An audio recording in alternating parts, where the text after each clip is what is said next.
Here's an anxiety hack you can use right now.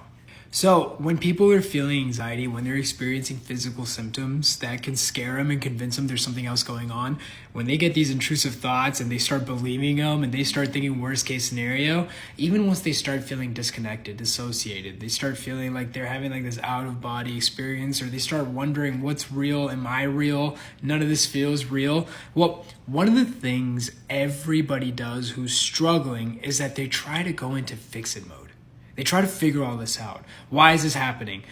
Because the idea is that if you can figure out what's happening, well, then you can make it go away, right? Well, here's the truth. Everyone tries to figure it out, but it never works. They're always trying to figure it out. Maybe it's this, maybe it's that. Maybe I need to try this. Maybe I need to try that. And they go into this endless rabbit hole where they feel like they've tried everything and then nothing works. And then they wonder, well, what if this is me forever? What if this is just something I'm always gonna have to deal with? Well, here's the anxiety hack. Instead of trying to figure all this out, why not? Why not just let it be there? What if the fact that you're trying to fight it, figure it out, and adding extra stress is actually what's keeping it alive? This is how anxiety works. It stays alive by you trying to fix it, by you trying to fight it, by you trying to be vigilant of it.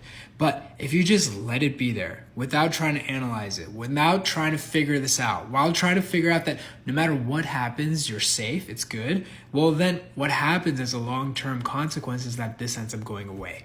Now, I'll be honest, that's very hard to do. One of the things that helps a lot of people is first understanding what's even happening. If you think that every heart palpitation is the onset of a heart attack, just letting it be there is not going to be very easy, and you're not going to be very compliant.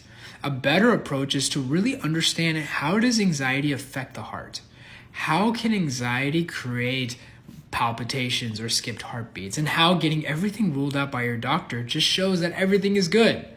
And so if you can understand these things, well then what happens is now it's much easier to let your heart palpitate. Now you're not fighting it. Now you're not trying to fix it. Now you're not trying to figure this out. The hack is you just let it be there.